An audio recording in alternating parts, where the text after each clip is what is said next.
தந்தை, மகன், தூய ஆவியாரின் பெயராலே ஆமென். நண்பர்களே, மீண்டுமாய் திங்கட்கிழமை ஆராதனைக்கு உங்கள் அனைவரையும் அன்போடு வரவேற்கிறேன். இந்த நாளிலே இறைவார்த்தை தருகிறேன். திருப்பாடல் 85:4. என் மீட்பராம் கடவுளே. காலை வேளையிலே இந்த ஆண்டவரை நோக்கி இருக்கிற பொழுது, இந்த ஆண்டவரை பார்க்கிற பொழுது, என் மீட்பராம் கடவுளே, எங்களை முன்னைய நன்னிலைக்கு கொண்டருளும், எங்கள் மீது உமக்குள்ள சினத்தை அகற்றிக்கொள்ளும். கடவுளுக்கு எதிராய் செய்கிற செயல்கள் எல்லாம் கடவுளுக்கு சினத்தை தரும் என்றான். ஆண்டவரே, அந்த சினத்தை எங்களிடம் அகற்றுங்க. நன்மை செய்யும்படியான ஆசீர்வாதத்தை தாங்க. நாங்கள் செய்த பாவங்களுக்கு மன்னிப்பு நாடுகிறோம்ப்பா, இந்த நாளில் எங்களை ஆசீர்வதிங்க என்று சொல்லி ஆண்டவர்கிட்ட ஒப்பு கொடுத்து முந்தைய நன்னிலைக்கு கொண்டருளும். நம்ம தொடங்கும் பொழுது எவ்வளோ நல்லா இருந்தது வாழ்க்கை, எவ்வளோ ஆசீர்வாதமாக இருந்தது வாழ்க்கை, எவ்வளோ அபிஷேகமாக இருந்தது வாழ்க்கை.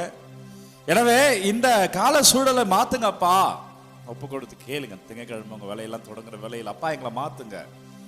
ஆண்டவரே, எங்களை வழி நடத்தியருளுங்க அப்பா, உங்கள் கிருபையால் தாங்கும்படியா ஒப்பு கொடுப்போம். நன்றி அப்பா, எங்கள் நிலையை மாற்றுகிறேன் என்ற செய்திக்கு நன்றி அப்பா. ஆசீர்வாதத்துக்கு நன்றி. அந்த வழி நடத்துகிறதுக்கு அப்பனே ஆசீர்வதிங்க. நன்றி அப்பா, துதிக்கிறோம், ஆராதிக்கிறோம்.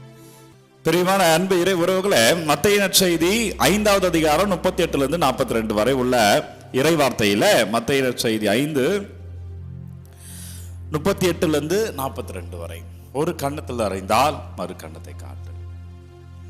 உங்களுக்கு 1 மைல் தூரம் உங்களை அழைத்தால் 2 மைல் தூரம் போ. உங்கள்கிட்ட கேட்டா இன்னும் சேர்த்து கொடு.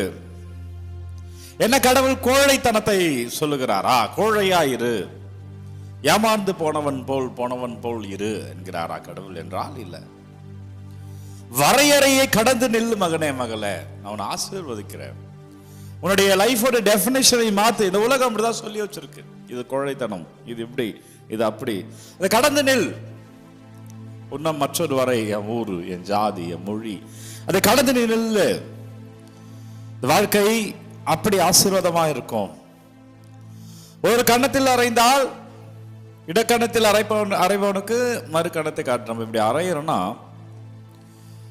அவருக்கு மறு கணத்தை காட்ட முடியுமா? திருப்பி வலக்கரத்தை அறைய முடியுமா?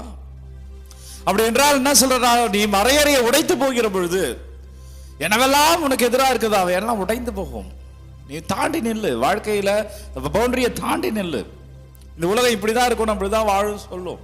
நன்மையை மட்டும் எடுத்துக்கிட்டு எது சரி என்று படுகிறதோ, எது ஆண்டவருக்கு உகந்ததாக இருக்கிறதோ, எது ஆண்டவருக்கும் பிறருக்கும் எதிராக இராதோ, அது தைரியமா போய் நெல்லுன்றார் ஆண்டவர். இந்த திங்கக்கிழமை தைரியமா போங்க.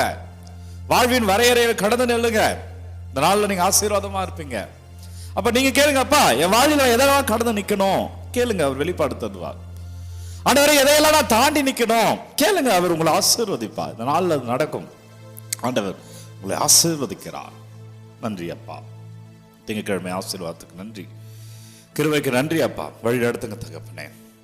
ஜெபிக்கிற ஒவ்வொருவரும் வாழ்வார்களாக. குறிப்பாய் தூதர்களே, நாளாகி இன்று எங்களை தொடுங்க, ஆசீர்வதிங்க, வழி நடத்துங்க. வல்லமையான நற்கரணை ஆண்டவர் உங்களை தொடுவாராக. ஆண்டவர் உங்களை ஆசீர்வதிப்பாராக. ஆண்டவர் கிருபையால் வாழ்வீர்களாக. தலை வணங்கி ஆசீர்வாதத்தை பெற்றுக்கொள்வோம். எல்லாமல்ல இறைவன் நம்மை தந்தை, மகன், தூய ஆவியார் நம்மை நிறைவாக ஆசீர்வதிப்பாராக. இந்த நாளும் இனிய நாளே. பிரியமான அன்பு இறை உறவுகளே, ஒவ்வொரு நாளும் விடியற்காலை 3 மணிக்கு இந்த ஆராதனை வழங்கி கொண்டிருக்கிறோம். யாருக்கு தேவைன்னு நினைக்கிறீங்களோ அவங்களோட பகிர்ந்து கொள்ளுங்க. அன்பர்களே, நான் ஏற்கனவே அறிவித்தது போல வருகிற ஞாயிற்றுக்கிழமை, அதாவது 21ஆம் தேதி பைபிள் டிப்ளமோ கோர்ஸ் ஆனது பாஸ்டர் சென்டரில் நடக்கிறது. நீங்கள் பைபிளில் டிப்ளமோ படிக்கணும், பட்டாய பயிற்சி படிக்கணும் அப்படின்னு ஆசைப்பட்டீங்க என்றால் இந்த காணொலி வருகிற ஃபோன் நம்பருக்கு ஃபோன் பண்ணுங்கள், உங்களுக்கு ஹெல்ப் பண்ணுவாங்க. இல்லைனா நீங்கள் ஞாயிற்றுக்கிழமை நேரடியாகவே வரலாம். God bless you. Take care.